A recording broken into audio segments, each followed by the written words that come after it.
on veut bien lancer les slides. J'ai une petite histoire à vous raconter d'abord.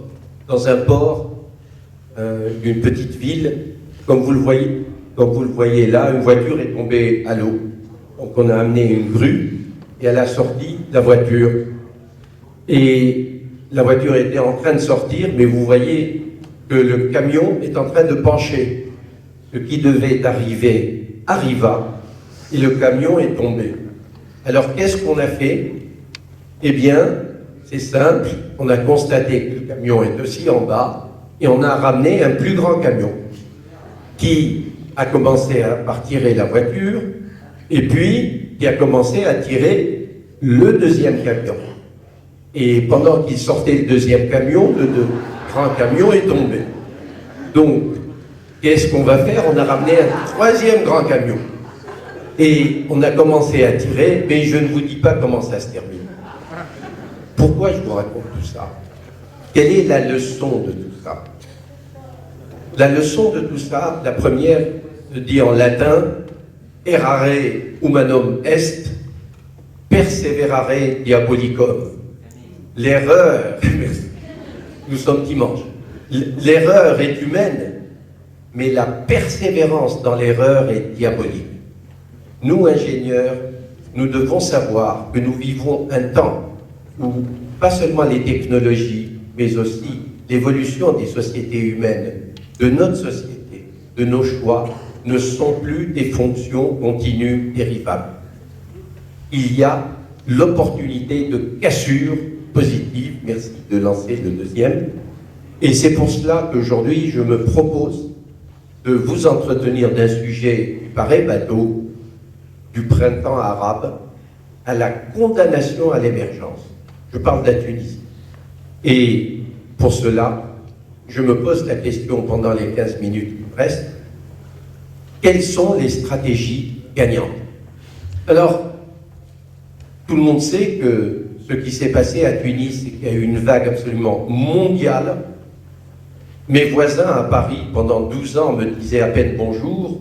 Le lendemain de la révolution à Tunis, ils m'écrivaient des lettres de soutien absolument touchantes, alors que j'étais rien pour eux. C'est la Tunisie, ça. Eh bien, il y a eu la dignité, mais que je traduis en deux parties. Il y a la dignité d'un point de vue humaniste, c'est-à-dire la recherche de la représentativité du citoyen et de la citoyenne dans un parlement, et laissez le mot anglais, excusez-moi, j'aurais dû le corriger, et surtout, la recherche de la promotion de l'être humain tunisien par la formation et l'éducation. Et nous sommes ici dans l'un des plus grands temples de cet édifice. Mais il y a une deuxième composante à la dignité, c'est la dignité économique. La dignité économique qui se fait par l'emploi, par le revenu digne et par la qualité de la vie. Est-ce que la Tunisie en est capable? Je prétends que la Tunisie, qui croissait à environ 5% par an en moyenne, n'avait pas un taux de croissance suffisant pour que toutes les Tunisiennes, tous les Tunisiens qui arrivent sur le marché du travail trouvent un emploi. Nous savons par les calculs de M. Kaufmann, de la Banque mondiale, sur la gouvernance, que nous vivons dans la région du monde où la gouvernance est la plus mauvaise. Et la note de la gouvernance de la région fait que nous perdions tous les ans 3% de taux de croissance. C'est-à-dire qu'au lieu du 5, nous aurions dû être à 8. J'étais à Abidjan il y a 2 semaines, invité par des parlementaires européens pour aller saluer M. Ouattara et la transition démocratique. Il nous a annoncé que la Côte d'Ivoire allait croître à 8,5% cette année. Nous rêvons de ce chiffre-là. Deuxièmement, nous sommes isolés en Tunisie.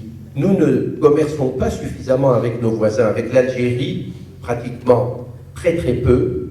Et puis pour commercer avec le Maroc, il faut passer par l'Algérie. La Libye subit les problèmes qu'elle a, donc avec l'Égypte c'est très dur.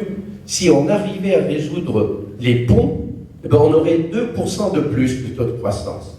8 plus 2, ça fait 10. Or, la Turquie aujourd'hui croît à 11%. 11%. Eh bien, voilà ce qui est possible arithmétiquement. Que faut-il faire pour l'atteindre? Que faut-il faire pour que la Tunisie n'annonce pas, comme l'a annoncé hier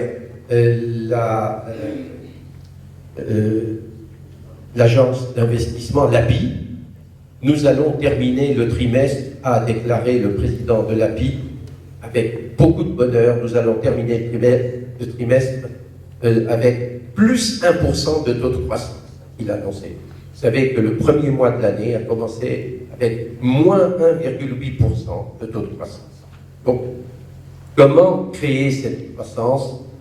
Je prétends que l'émergence, avec un CE, pas avec un S, est une condition de stabilité réelle. Alors à l'avenir, une économie dans notre pays et dans notre région aura un choix très simple. Ce n'est plus le choix développé et sous-développé, c'est fini. Une économie sera ou émergente ou immergée sous l'eau. Et ces économies, quand elles émergent, elles connaîtront une forte croissance, une croissance qui permet de la création suffisante d'emplois, soit dans les entreprises qui accueilleront les diplômés ou les moins diplômés, soit par les citoyens et les citoyennes qui créeront leur propre entreprise. C'est là l'avenir. Deuxièmement, un équilibre de la balance courante. On ne peut pas continuer à vivre longtemps au crochet des autres.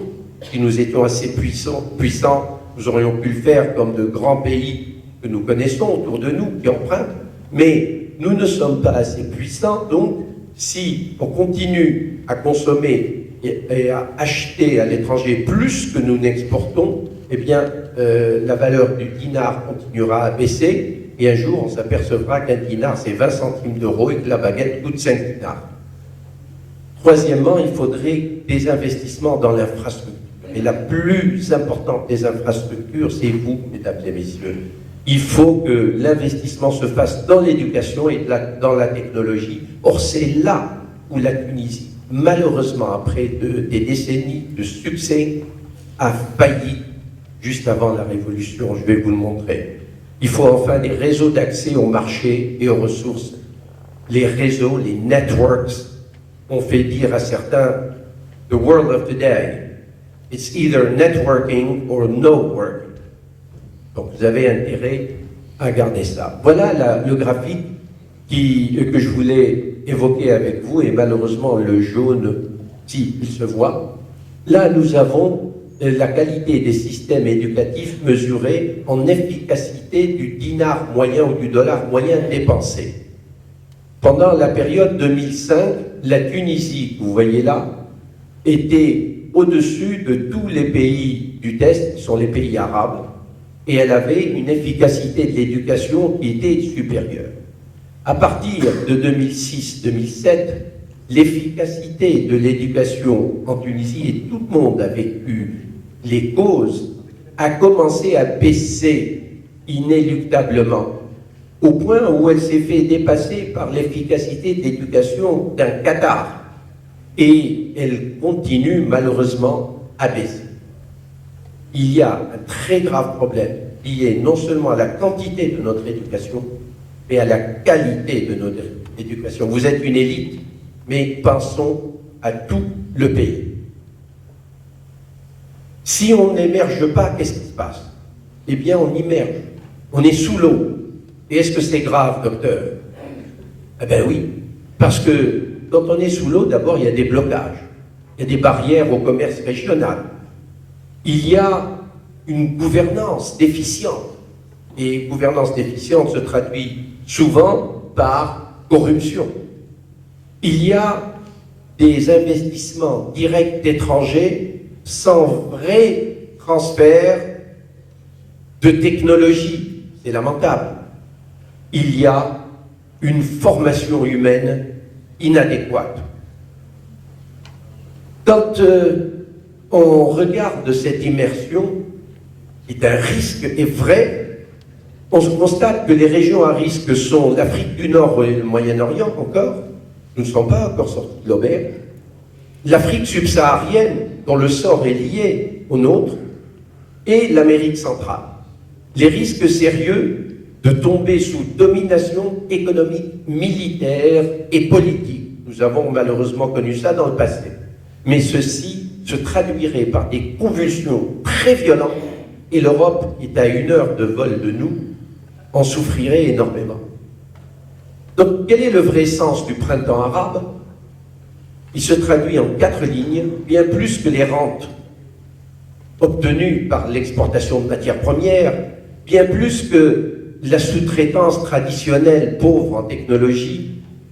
Le printemps arabe vise l'émergence comme but stratégique et la voie passante est le développement du capital humain. Continuer à investir dans la première ressource de ce pays, la Tunisie, c'est la femme et l'homme de ce pays. Mais il y a un lien important avec l'Afrique subsaharienne. Si on voit l'évolution du monde en rectangle ici, l'effet de la crise sur le monde a été une croissance négative dans le reste du monde. Pourtant, les pays en développement, qui ont eu aussi une baisse de croissance, ne sont pas allés dans la négativité. Et en particulier, très fort, l'Afrique a résisté beaucoup plus que le reste du monde, c'est-à-dire le monde développé. L'Afrique est un partenaire majeur pour nous et c'est pour ça que nous travaillons dans les think tanks actuels sur une chance pour nous tous que nous appelons la Méditerrafrique. Le Sahara sera un lien, un pont et non pas une séparation. Desertec en est un exemple et je vous remercie, monsieur, d'en faire partie. Vous savez, Reagan, après avoir quitté la Maison-Blanche, a écrit une lettre à Clinton pour lui dire, et à l'époque, on citait un arabe, Ibn Khaldoun, pour lui dire qu'au début des empires, les taux d'imposition étaient bas, mais les revenus de l'État étaient élevés. Mais à la fin des empires, les taux d'imposition sont hauts et les revenus de l'État sont faibles. C'était une sonnette d'alarme. Une sonnette d'alarme de la part de Clinton. À l'époque, évidemment, il a dit qu'il n'a pas connu personnellement Ibn Khaldoun malgré son âge avancé, mais ils auraient pu avoir des amis communs. Donc, le monde change et les empires se défont alors que d'autres émergent. Où seront l'Afrique et la Méditerranée? 2 clins d'œil. Ces données nous donnent les entreprises créées en Californie dans la Silicon Valley.